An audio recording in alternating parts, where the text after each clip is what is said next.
सबसे पहले क्रिया क्या है?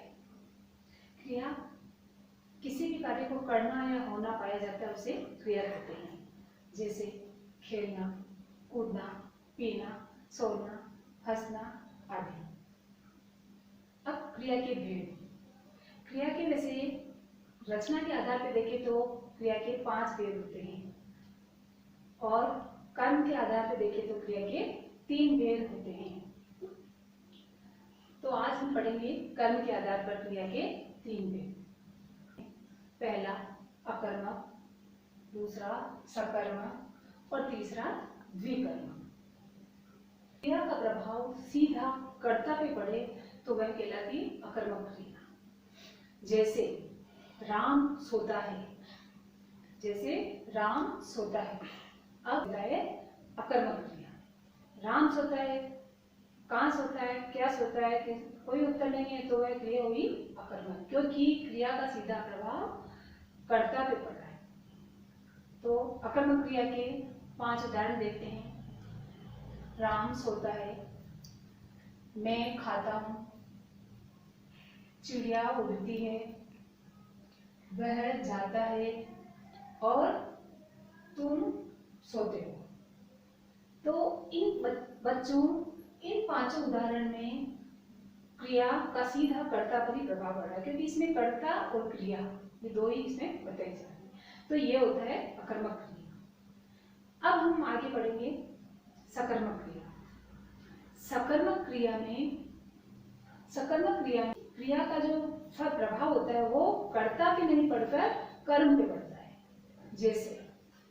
जैसे चिड़िया आकाश में उड़ती है, तो चिड़िया हुई कर्ता, उड़ना हुआ क्रिया। और अब उड़ना मतलब चिड़िया आकाश में उड़ती है, यानी जो क्रिया है उसका प्रभाव कर्ता पे यानी चिड़िया पे नहीं पड़कर कर्म पे पड़ रहा है। इसमें कर्म है आकाश, तो चिड़िया आकाश में उड़ती है। तो इसी तरह अब इसमें किसको और क्या लगाने पर अगर उत्तर मिल जाता है तो वह होता है सकर्मक क्रिया। अब इसमें चिड़िया आकाश में उड़ती है, चिड़िया कहाँ उड़ती है, उत्तर मिला आकाश में, तो यह हुई सकर्मक क्रिया। और अब जैसे चिड़िया उड़ती है, चिड़िया कहाँ उड़ती है, कब उड़ती है, कुछ किसी का उत्तर नहीं मिल रहा है, तो वो ही अकर्मक क्रिया। समझ में आया बच्चों? सकर्मक और अकर्मक का आपको अंतर समझ में आया? अकर्मक में सीधा क्रिया का प्रभाव कर्ता पे पड़ता है और सकर्मक में क्रिया का प्रभाव कर्ता पे नहीं पड़कर सीधा कर्म पे पड़ता है, तो वह है सकर्मक। अब हम तीसरी क्रिया पढ़ेंगे, इसमें द्विकर्मक।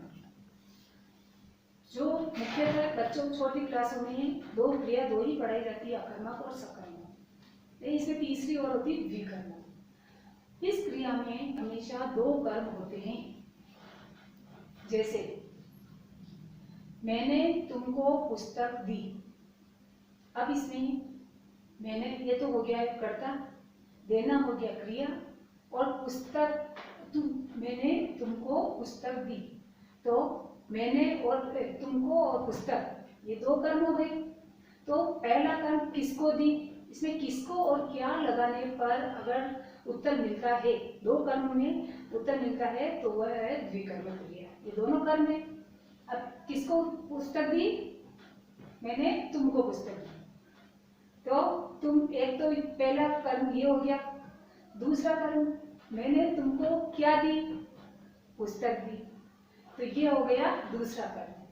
तो इसी तरह इसमें जिस वाक्य में 2 कर्म होते हैं वो होती है द्विकर्मक क्रिया।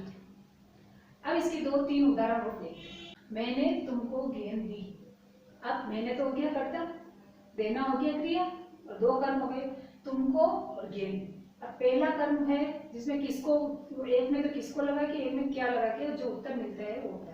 तो मैंने किसको गेंद दी, तुमको, ठीक है, और मैंने तुमको क्या दी, गेंद, 2 उत्तर मिले। तो 2 कर्म जिस क्रिया में होते हैं वो होती है द्विकर्मक क्रिया। तुम दूसरा उदाहरण है, तुम मुझे पेन दो,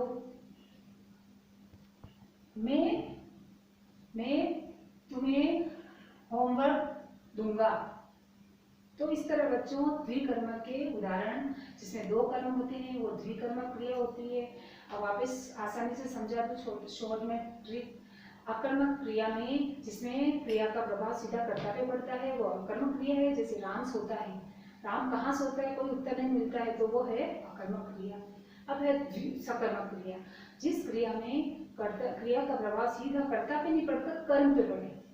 जैसे चिड़िया आकाश में उड़ती है, चिड़िया कहाँ उड़ती है? आकाश में।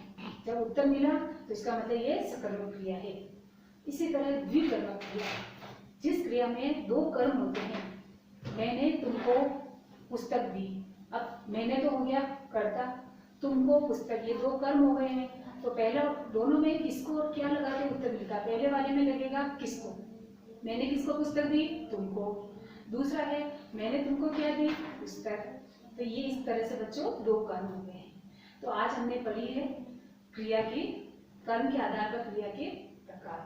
आपको आसानी से समझ में आया होगा।